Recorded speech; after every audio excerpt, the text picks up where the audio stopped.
السلام عليكم ورحمة الله وبركاته.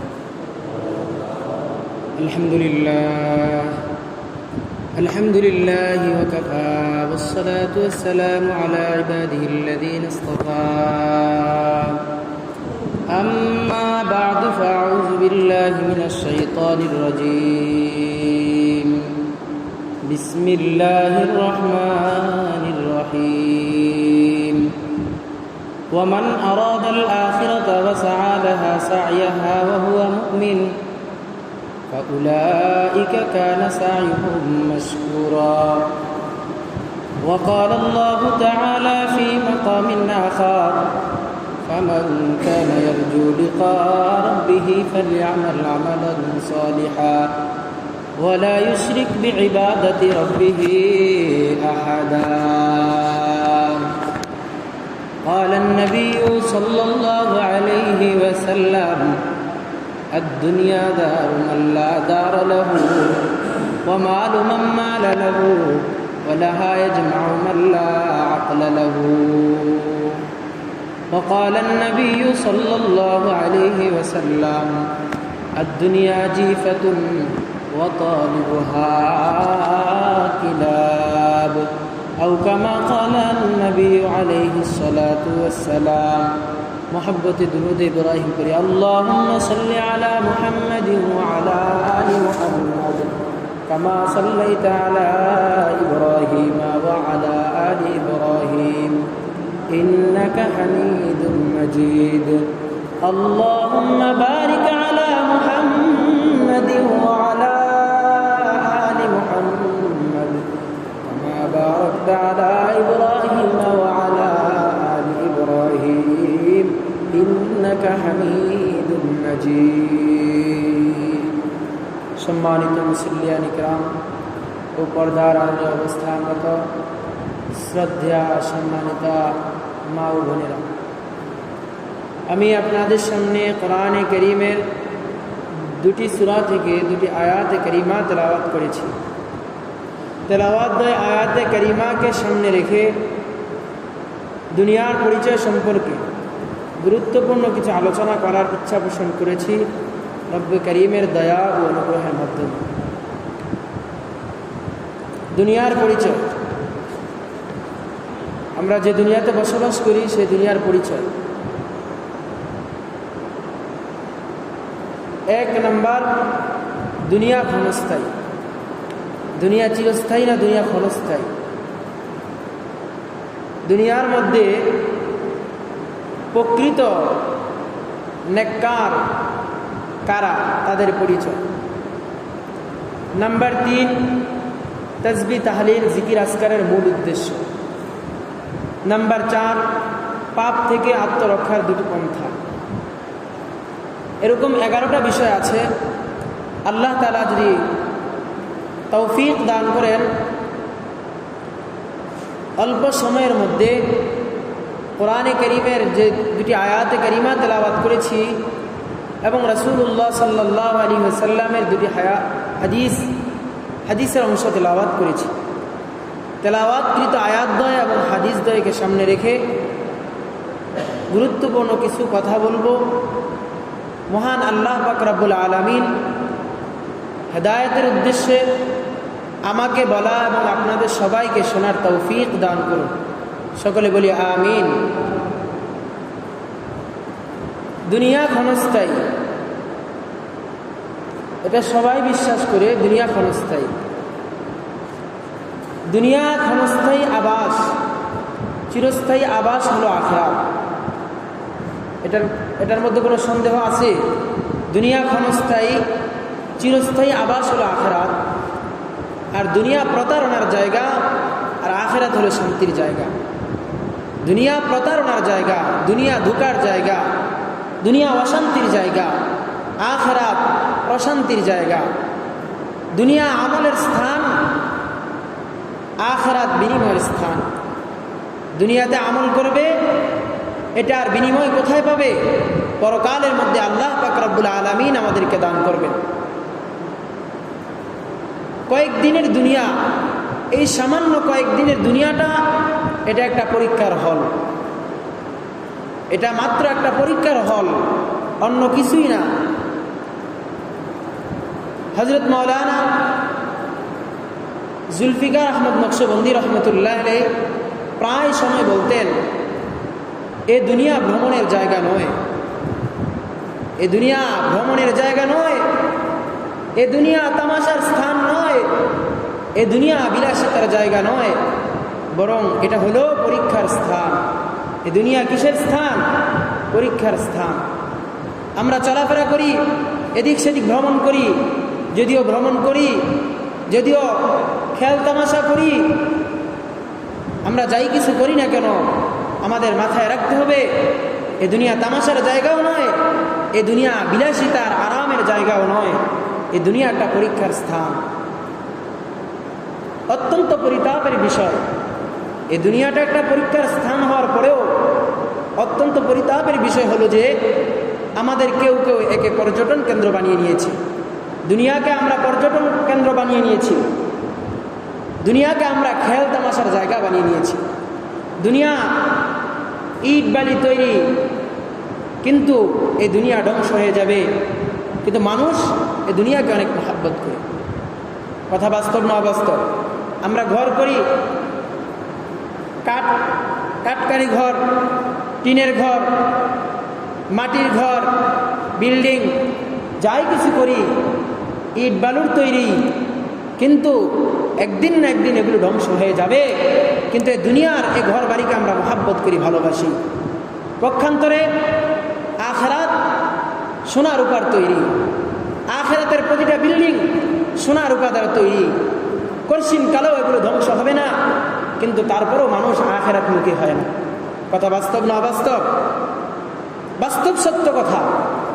কিন্তু দেখা যায় যে দুনিয়াটা ধ্বংস হয়ে যাবে, এই ইট বালি তৈরির দুনিয়ার দিকে আমরা যেভাবে ঝুঁকছি, যেভাবে আমরা ধাবিত হচ্ছি, যেভাবে মহব্বত আর ভালোবাসা অন্তরে লালন করি, অন্যদিকে যেটা সোনা রূপা দ্বারা তৈরি, যে দুনিয়ার মধ্যে সবচাইতে দাম হলো সোনা, সবচাইতে দাম হলো ডায়মন্ড, কিন্তু এত দাম হওয়া সত্ত্বেও আমরা এগুলোর পিছনে ছুটি। কিন্তু আমরা একটা বার কল্পনা করি নাই যে আল্লাহ পাক রব্বুল আলামিন আমাদেরকে দুনিয়ার জমিনে পাঠাইছে, যদি এখান থেকে নেক কাজ করে যাই তাহলে আমাকে আখিরাত, যে আখিরাত কোনো দিন ধ্বংস হবে না, যে আখিরাত চিরস্থায়ী ক্ষণস্থায়ী নয়, সে চিরস্থায়ী জিন্দেগির সোনা রূপা দ্বারা তৈরির যে বিল্ডিং আল্লাহ তাআলা আমার জন্য বানিয়ে রাখছেন, ওই বিল্ডিংয়ের জন্য আমার দিলের মধ্যে মহব্বত আর ভালোবাসা তৈরি হয় না। এই দুনিয়ার মহব্বত ভালোবাসা আমাদেরকে অনেক ক্ষতিগ্রস্ত বানায় দেয়। এটার আলোচনা সামনে আসতেছে, তো দুনিয়ার সংক্ষিপ্ত পরিচয় আমি আপনাদেরকে দিলাম যে দুনিয়া এটা ক্ষণস্থায়ী, চিরস্থায়ী নয়। দুনিয়া এটা ধ্বংস হয়ে যাবে একদিন, কিন্তু আখিরাত ধ্বংস হবে না। দুনিয়া খেল তামাশার জায়গা, আখিরাত হলো বিলাসিতার জায়গা। আখিরাত হলো বিলাসিতার জায়গা, দুনিয়া হলো অশান্তির জায়গা। দুনিয়া পরীক্ষার স্থান, আখিরাত হলো বিনিময়ের স্থান। পরীক্ষায় পাশ করলে ছাত্রছাত্রীদেরকে নাম্বার দেয়, ভালো নাম্বার দেয়, উপহার দেয়। তো আল্লাহ পাক রব্বুল আলামিন এ দুনিয়ার জমিনে পাঠাইছে, পরীক্ষায় পাশ হবে তো বান্দাকে আখিরাতে পুরস্কৃত করে। আচ্ছা, তো দুনিয়াতে আসার পরে ভালো মানুষ কারা, তাদের পরিচয় আমরা জানি।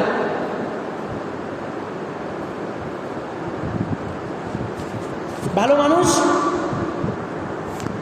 যার দিলের মধ্যে আল্লাহ পাক রব্বুল আলামিনের কে পাওয়ার জন্য অস্থিরতা কাজ করে, আল্লাহ পাক রব্বুল আলামিনের দিদারের জন্য অস্থিরতা কাজ করে,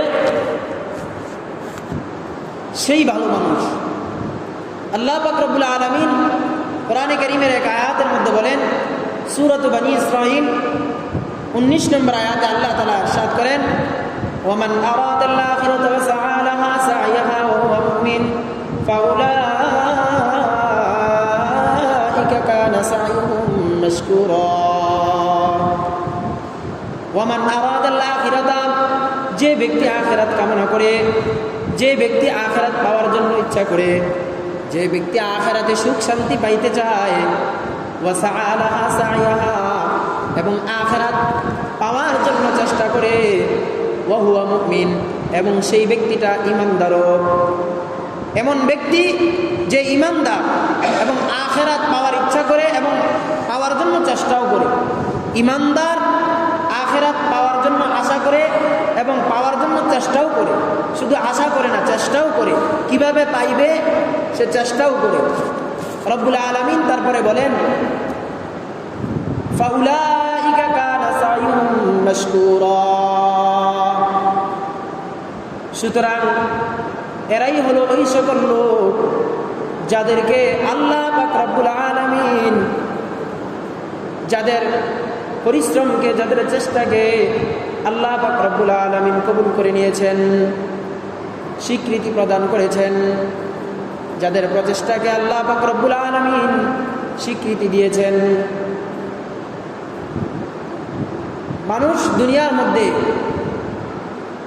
এমপি ইলেকশনে দাঁড়ায়, চেয়ারম্যান ইলেকশনে দাঁড়ায়, তো তারা যখন পাশ করে সরকারের পক্ষ থেকে একটা নমিনেশন আসে, তাদেরকে একটা সার্টিফিকেট দেওয়া হয় যে সে যে পাশ করছে এটার একটা ডকুমেন্ট দেওয়া হয়।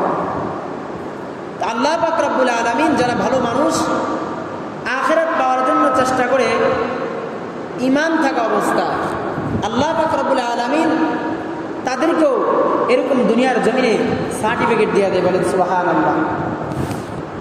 বলতে পারেন যে হুজুর কাকে সার্টিফিকেট দিয়েছে? আল্লাহ পাক রব্বুল আলামিন সাহাবায়ে কেরাম রাদিয়াল্লাহু তাআলা আনহুকে দুনিয়াতেই সার্টিফিকেট দিয়ে দিয়েছে, জান্নাতের সার্টিফিকেট দুনিয়ার জমিনের মধ্যে দিয়ে দিয়েছে। আল্লাহ পাক রব্বুল আলামিন তাদের উপর সন্তুষ্ট, তারাও আল্লাহ পাকের উপর সন্তুষ্ট।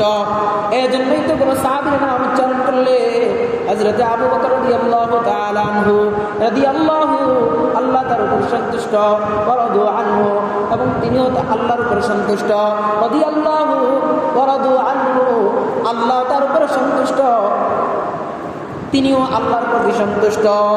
প্রত্যেকটা সাহাবীর নাম হযরত ওমর ফারুক রাদিয়াল্লাহু তাআলা আনহু, হযরত উসমান ফারুক রাদিয়াল্লাহু তাআলা আনহু, হযরত আলী রাদিয়াল্লাহু তাআলা আনহু, হযরত বেলাল হাবশী রাদিয়াল্লাহু তাআলা আনহু, হযরত হাসান বসরি, হযরত উবাই ইবনে কাব রাদিয়াল্লাহু তাআলা আনহু। এভাবে প্রত্যেকটা সাহাবীর নামের শেষে হযরত সালমান ফারসি রাদিয়াল্লাহু তাআলা আনহু, এভাবে সাহাবীদের নামের শেষে রাদিয়াল্লাহু তাআলা আনহুম ওয়া রাদু আন এই শব্দটা লাগানো হয়েছে, কারণ আল্লাহ তাদের উপর সন্তুষ্ট, তারাও আল্লাহর উপর সন্তুষ্ট। এরকমভাবে এই যুগেও ভালো মানুষ আছে, কিন্তু এখন তো আর কোরআন নাজিল হবে না। এখন ভালো মানুষদের পরিচয় আল্লাহ কোরআনে কারীমের মধ্যে বলে দিয়েছেন। সে আলামত কি? ওমান আরাদাল আখিরাতা ওয়া সাআ লাহা সাইয়্যাহা ওয়া হুয়া মুমিনুন ফাউলাইকা কানা সাইয়ুহুম মাশকুরা। যারা ভালো মানুষ, যারা ঈমানদার, তারা আখিরাত পাওয়ার জন্য আশা করে, ইচ্ছা করে এবং সেটা পাওয়ার জন্য চেষ্টাও করে। আল্লাহ বলেন এরা ওই সকল লোক যাদের চেষ্টাকে আমি, যাদের প্রচেষ্টাকে আমি কবুল করে নিয়েছি। সুবহানাল্লাহ।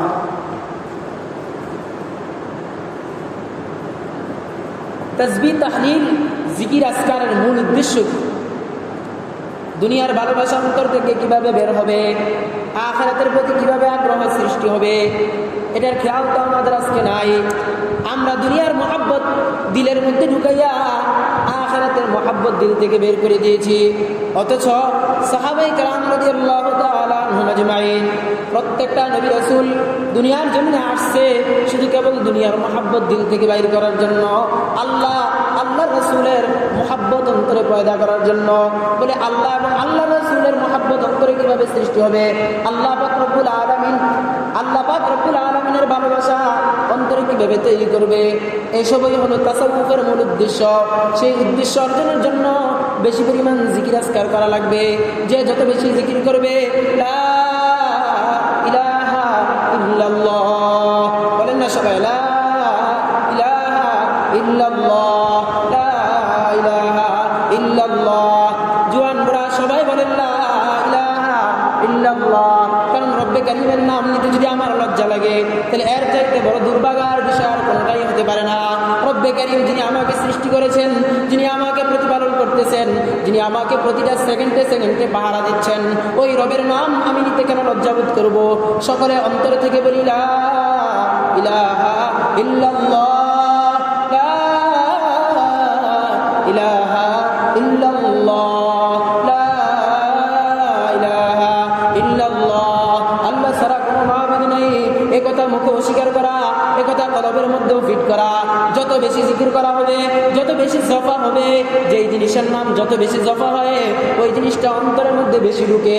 আল্লাহর নাম যত বেশি জপ হবে তত আল্লাহ এবং তার রাসূলের মহব্বত অন্তরে পয়দা হবে এবং দুনিয়া আস্তে আস্তে বের হতে থাকবে।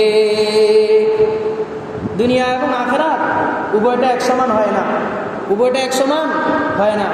আপনারা দেখেছেন 203 এক লোক দুইটা বিবাহ করছে। সে এক বউকে খুশি করলে আরেক বউ অটোমেটিক নারাজ হবে। দুই বউ সমানে একসাথে খুশি করা বড়ই মুশকিল, হয় না, খুশি হয় না, যতই দেখ খুশি হয় না। একজনকে খুশি করলে আরেকজন নারাজ, আরেকজনকে খুশি করলে আরেকজন নারাজ। বলে দুনিয়া এবং আখিরাত সতীনের মতো, দুনিয়া এবং আখিরাত সতীনের মতো। আপনি আখিরাতকে খুশি করবেন, দুনিয়া নারাজ হয়ে যাবে, দুনিয়াকে খুশি করবেন, আখিরাত নারাজ হয়ে যাবে। এখন আমরা কোনটা খুশি করব? যেখানে আমরা চিরস্থায়ী থাকবো, যেখানে আল্লাহ পাক রব্বুল আলামিন অপরিসীম নাজ নিয়ামত তৈরি করে রাখছেন, ওটাকে আমরা খুশি করব। যেটা দুনিয়া আমাদেরকে যেটা লাথি মেরে বের করে দিবে, একটা সময় আসবে এই দুনিয়া আমাদেরকে স্থান দিবে না। আমাদের পূর্বপুরুষরা দুনিয়ার জমিনে ছিল, আমাদের বাপ, আমাদের দাদা, আমাদের দাদার বাবা, তার বাবা, এভাবে করে দুনিয়ার শুরু থেকে পর্যন্ত যে মানুষগুলো কবরবাসী হয়ে গেছে, তারাও একসময় আমাদের মতো যুবক ছিল, তারাও একসময় শিশু ছিল, একসময় যুবক হয়েছে, আবার বড় হয়েছে, তারপরে কবরে চলে গেছে। আমরা যতই মনে করি যে দুনিয়ার মধ্যে আরও কিছুদিন থাকবো, আরও কিছুদিন থাকবো, যখন আমাদের মৃত্যুর সময় গনিয়ে আসবে আর যত আশা করি লাভ হবে না, আমাদেরকে দুনিয়া লাথি মেরে কবরে পাঠিয়ে দিবে। দুনিয়ার উদ্দেশ্য যখন হাসিল করবে তখন আমাদেরকে দুনিয়া থেকে তাড়াই দিবে। তাহলে আমরা কেন এই দুনিয়ার পিছনে দুনিয়ার মহব্বত আর ভালোবাসা কেন অন্তরে লালন করব? যেটা মহব্বত অন্তরে লালন করলে যেটা আমরা পাবো, সেটার মহব্বত আমাদের অন্তরে লালন করব, সেই জিনিসটার নামই হলো আখিরাত। তাহলে আখিরাত পাইতে হলে রবকে খুশি করতে হবে, রবের ভালোবাসা অন্তরে লালন করতে হবে। 4 নম্বর শিরোনাম যে পাপ কাজ থেকে, পাপ থেকে আত্মরক্ষার উপায় হলো দুটো। কথাগুলো খুব মনোযোগের সাথে আমরা শুনব। পাপ থেকে পরিত্রাণের বিষয়, পাপ থেকে বাঁচার বিষয় হলো মাত্র দুটি জিনিস এমন আছে, দুটি জিনিস এমন রয়েছে যা মানুষকে পাপ কাজ থেকে বাঁচিয়ে রাখতে পারে। 1 নাম্বার, আল্লাহ তাআলার সঙ্গে দিদার করার সীমাহীন আগ্রহ, মানুষের অন্তরে জেগে ওঠা, আল্লাহর সাথে দেখা করব এটার আগ্রহ, বেশি পরিমাণ আগ্রহ অন্তরের মধ্যে জেগে ওঠা, এটা হলো 1 নাম্বার। নাম্বার 2, দ্বিতীয়টি হলো আল্লাহ তাআলার সম্মুখে আমলনামার হিসাব নিয়ে আল্লাহর সামনে আমরা যে দণ্ডায়মান হব, এই দণ্ডায়মান হওয়ার ফিকিরি করা। এই দুইটা বিষয়, এক আল্লাহর প্রতি মহাব্বত, আল্লাহর দিদার লাভের আশা, এটা অন্তরে বেশি লালন করতে হবে। এবং আরেকটা জিনিস যে আখিরাতে আমরা যা কিছু করতেছি একদিন রবের সামনে দাঁড়াতে হবে, একদিন রবের সামনে দাঁড়াতে হবে। দুনিয়াতে কেউ যদি অপরাধ করে, অন্যায় করার পরে তার নামে কেস হয়, মামলা হয়, কত কিছু হয়, যখন সাক্ষীরা গিয়া সত্য কথা বইলা দেয়, তখন ওই ব্যক্তিরা জেল জরিমানা মধ্যে আটকায়া যায়। তখন সে কত চেষ্টা করে উকিল থেকে বাঁচার জন্য, বিচারকের হাত থেকে বাঁচার জন্য কত চেষ্টা করে।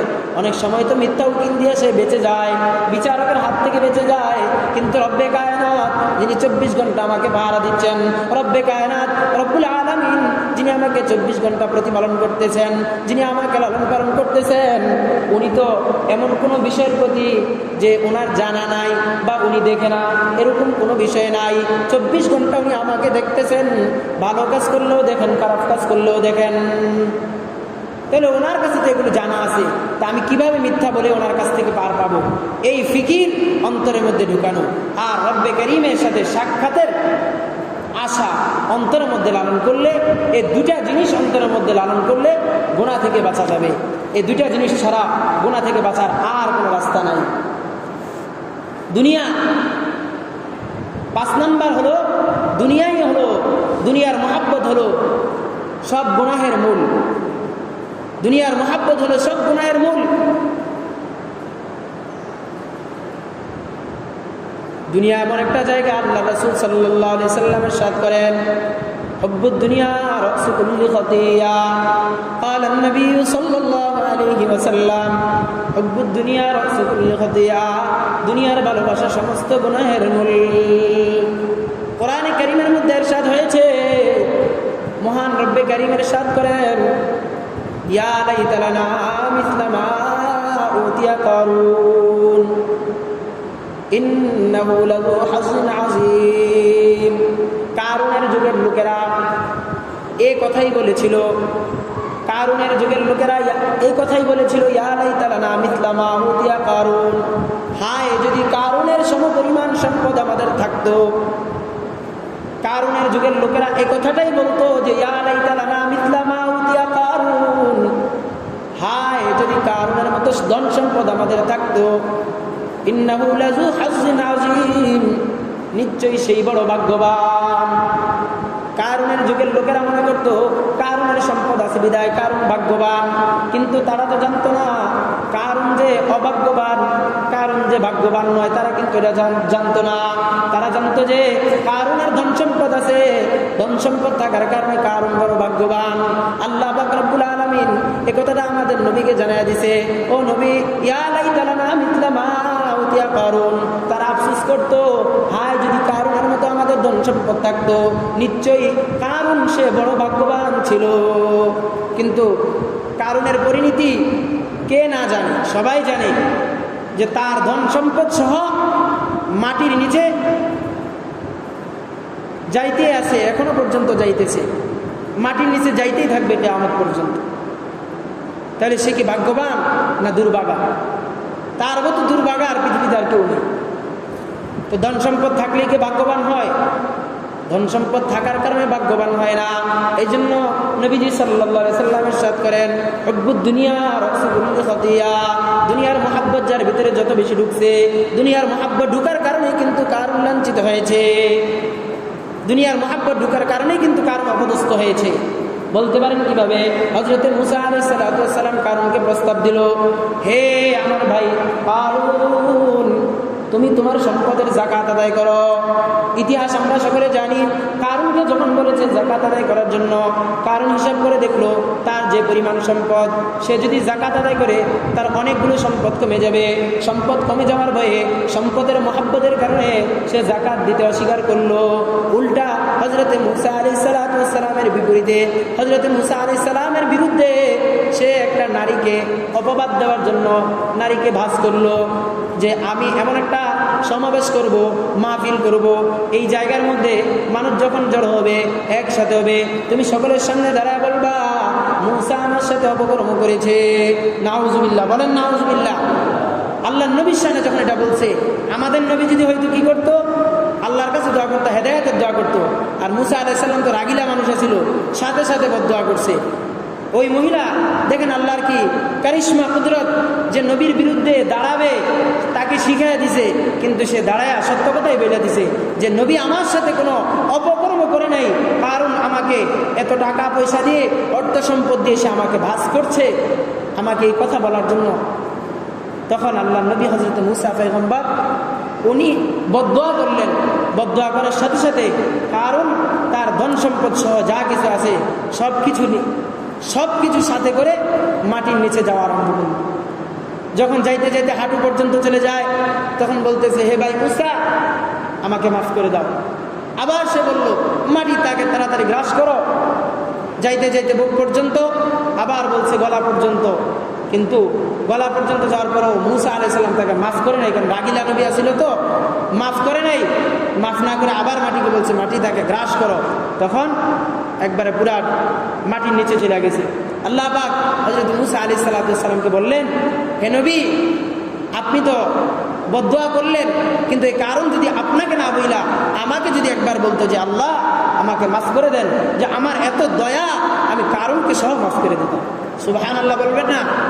তো কারণের মতো অপরাধকে আমরা করছি কি? আমরা কি মনে হয় আমরা কারণের চেয়ে বেশি অপরাধী? আমরা কারণের চেয়ে বেশি অপরাধী নয়, আমরা কারণের চেয়ে বেশি অপরাধী নই, আমরা ফেরাউনের চেয়ে বেশি অপরাধী নই। ফেরাউন নীল দরিয়ার পানি শুকিয়ে গেছে, পানি শুকিয়ে যাওয়ার পরে সকল তার ভক্তবিন্দুরা সকলে আইসা তার কাছে বলতেছে, খোদা আমাদেরকে পানি দেন। সে তো আসলে জানে যে আমি পানি দিতে পারবো না, পানি তো প্রকৃতপক্ষে আল্লাহ তাআলাই যে দেয়, সে তো সেটা জানেই। তো এখন মানুষকে বলছে আচ্ছা যাও পানি পাইবা। তখন সে রাত্রিবেলা পাহাড়ের চূড়ায় উঠা সে আল্লাহর কাছে সেজদায় ফিরে গেছে যে আল্লাহ, প্রকৃতপক্ষে খোদা তো আপনি, আমি তো দুনিয়ার মধ্যে রাজত্ব কায়েম করতে চাই, আমি দুনিয়ার মধ্যে যতদিন থাকবো ততদিন খোদাই হয়ে থাকতে চাই, দয়া করে আপনি আমার খোদাইত্বটা নষ্ট করিয়েন না। আজকে যদি আমাকে পানি না দেন তাহলে মানুষের সামনে আমি কি জবাব দেব? আল্লাহর কাছে যখন এই দোয়াটা করছে, সেজদায় ফিরে যখন এইভাবে কাকুতি মিনতি করছে, তখন আল্লাহ তাআলা তার দোয়া কবুল করছে। তো ফেরাউনের মতো ব্যক্তির দোয়াও যদি, আমার বলার উদ্দেশ্য হলো যে ফেরাউনের মতো ব্যক্তির দোয়াও যদি আল্লাহ কবুল করে, তা আমি আর আপনার দোয়াকে আল্লাহ কবুল করবেন না? অবশ্যই কবুল করবেন। আমরা যত বড় অপরাধী হই না কেন, অপরাধের জন্য আল্লাহর কাছে যখন হাত তুলে রোনাজারি করব, খাঁটি দিলে তওবা করব, তখন আল্লাহ পাক রব্বুল আলামিন আমাদের গুনাহগুলো মাফ করে দিবেন। দুনিয়ার আসল পরিচয়টা কি? স্মরণ রাখবেন, ধন সম্পদ টাকা পয়সা এগুলোর নাম দুনিয়া নয়।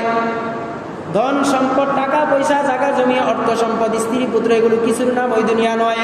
কবি বলেন, চিস্তে দুনিয়া আজ খুদা গাফিল বুদান, চিস্তে দুনিয়া আজ খুদা গাফিল বুদান, নাই কমাশু নখরাহু ফরজন্দুজন। ধন সম্পদ স্ত্রী সন্তানের নাম দুনিয়া নয়। দুনিয়া তো সেই জিনিস, দুনিয়া তো এমন জিনিস যা আল্লাহর থেকে বিমুখতা করে দেয়, যা মানুষকে আল্লাহর থেকে বিমুখতা করে দেয়, আল্লাহর থেকে দূরে সর করিয়ে দেয়, দূরে সরাইয়া দেয়। যে জিনিসটা, সেই জিনিসটার নামই হলো দুনিয়া। আপনি যদি মনে করেন টাকা পয়সা আপনার হলে আস্তে আস্তে করে আল্লাহর থেকে আপনার মুখ অন্যদিকে চলে যাচ্ছে, তাহলে মনে করবেন টাকা পয়সাই এটার নামই দুনিয়া। আপনি যদি মনে করেন যে স্ত্রী পাওয়ার পরে আপনার স্ত্রীর কারণে আপনি আল্লাহকে ভুলে যাচ্ছেন, তাহলে স্ত্রীই দুনিয়া।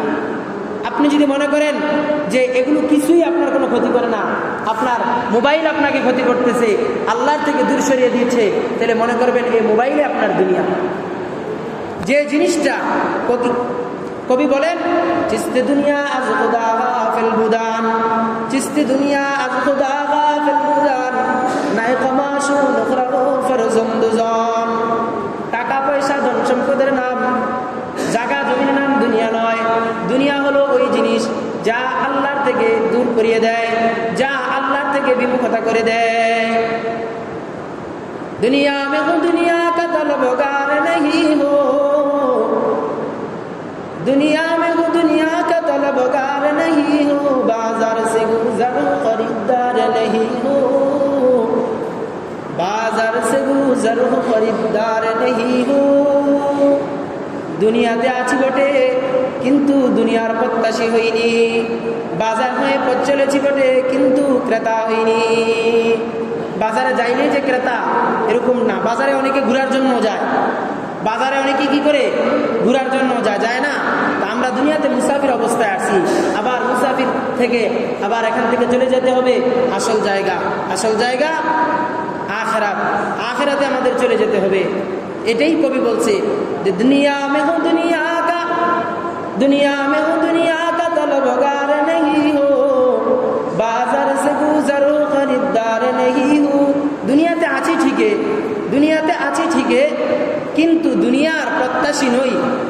দুনিয়া থেকে আমি কোনো কিছু আশা করি না।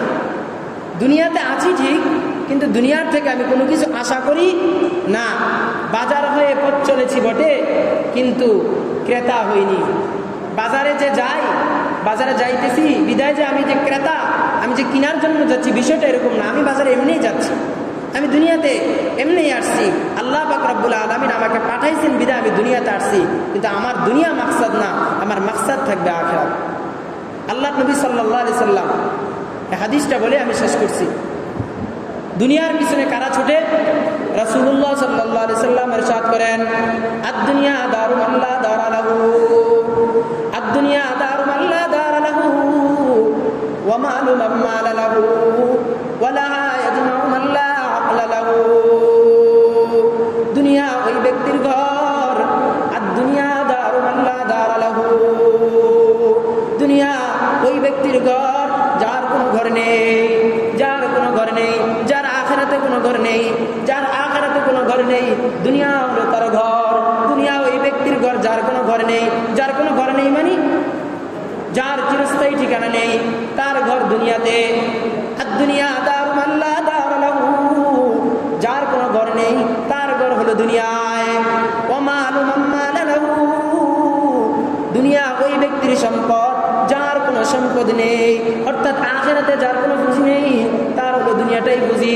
ইহুদি খ্রিস্টান বৌদ্ধ নাসারা বেঈমানরা এই দুনিয়ার মধ্যে সবকিছু তাদেরকে দিয়ে দেওয়া হয়, তাদেরকে আখিরাতে কোনো কিছু দেওয়া হবে না। তাদের সম্পদ ভোগ বিলাসিতার জায়গা হলো দুনিয়া, আর মুমিন ব্যক্তি তার ভোগ বিলাসিতার জায়গা হলো আখিরাত, কিন্তু সে দুনিয়াতে থাকে মুসাফির অবস্থায়। রাসূল করিম সাল্লাল্লাহু আলাইহি সাল্লাম বলেন, আদ-দুনিয়া দারু মান লা দারা লাহু ওয়া মালু মান মালা লাহু, দুনিয়া ওই ব্যক্তির ঘর যার কোনো ঘর নেই, দুনিয়া ওই ব্যক্তির সম্পদ যার কোনো সম্পদ নেই। ওয়া লা ইয়াজমাউ মান লা আকলা লাহু, আর দুনিয়ার জমিনে দুনিয়ার মধ্যে ধন সম্পদ জমা করে রাখে ওই ব্যক্তি যার কোনো বিবেক নেই। বিবেকমান বুদ্ধিমান সে দুনিয়াতে কখনো ধন সম্পদ জমা করে রাখে না। তার 1 কোটি টাকা হয়েছে, সে মসজিদের মধ্যে দিয়ে দেয়, সে মাদ্রাসার মধ্যে দিয়ে দেয়, গরিব দুঃখীদেরকে দিয়ে দেয়, তার যতটুকু প্রয়োজন অতটুকু রেখে বাকিটা দান সদকা করে দেয়। কিন্তু আজকের দুনিয়াতে এরকম বহু হাজারো হাজারো মানুষ রয়েছে যাদের 1 কোটি টাকা আছে, তারা আরো 1 কোটি টাকা কিভাবে হবে এই ফিকির করে। তাহলে বোঝা গেল তারা বিবেকবান নয়। কারণ নবীজি সাল্লাল্লাহু আলাইহি সাল্লাম বলেছেন, যারা দুনিয়ার জমিনে ধন সম্পদ জমা করে রাখে তারা বিবেকবান নয়, তারা বুদ্ধিমান নয়। রাসূল করিম সাল্লাল্লাহু আলাইহি সাল্লাম আর হাদিসের মধ্যে বলেন, আদ-দুনিয়া জিফাতুন ওয়া তালিবুহা কালাব, আদ-দুনিয়া জিফাতুন, দুনিয়াটা হলো একটা মৃত প্রাণী, দুনিয়াটা হলো একটা মৃত প্রাণী। ওয়া তালিবুহা কালাব, এবং এই দুনিয়ার পিছনে ছুটে বেড়ায় যারা, সে কুকুরের মতো, সে কুকুর। আদ-দুনিয়া জিফাতুন, এটা আমার কথা নয়, এটা নবীজির কথা। ক্বালান নবী সাল্লাল্লাহু আলাইহি ওয়াসাল্লাম, আদ-দুনিয়া জিফাতুন, দুনিয়াটা একটা মৃত প্রাণী। দুনিয়াটা কি? দুনিয়াটা হলো একটা মৃত প্রাণী। এই মৃত প্রাণীর পিছনে, দুনিয়ার পিছনে যারা ছুটে বেড়ায় তারা হলো কুকুর। তারা হলো কি? কুকুর। কুকুরের একটা বদভ্যাস আছে, সে অভ্যাসটা সকলেই জানে, যে কুকুর যখন একটা মরা প্রাণী পায় তখন সে একা নিজেই খাইতে চায়। তার পেট ভরে গেলেও সে কাউকে দিতে চায় না, অন্য আরেকটা কুকুর আসলে এটাকে ধাওয়া মারে, কাউকে খাইতে দেয় না। নবীজি বলেন, আর দুনিয়া জিফাতুন, দুনিয়াটা একটা মৃত প্রাণী। ওয়া তালিবুহা কিলাব, এবং দুনিয়ার পিছনে যারা ছুটে বেড়ায় তারা হলো কুকুর। আমরা কি কুকুর হতে চাই না মানুষ হতে চাই? যদি মানুষ হতে চাই তাহলে আমাদের দিলের মধ্যে দুনিয়ার মহাব্বত আর ভালোবাসা দূর করে দিয়ে আল্লাহ এবং তার রাসূলের মহাব্বত এবং আখিরাতের মহাব্বত আমাদের দিলের মধ্যে জায়গা করে নিতে হবে। যে কথাগুলো বললাম, আল্লাহ পাক রব্বুল আলামিন সর্বপ্রথম আমাকে এবং আমরা যারা শ্রবণ করেছি আমাদের সবাইকে দুনিয়া থেকে বিমুখতা করে আল্লাহর প্রতি, আল্লাহর মহাব্বত এবং নবীজির মহাব্বত ভালোবাসা অন্তরে লালন করে যেন মৃত্যুবরণ করতে পারে সেই তৌফিক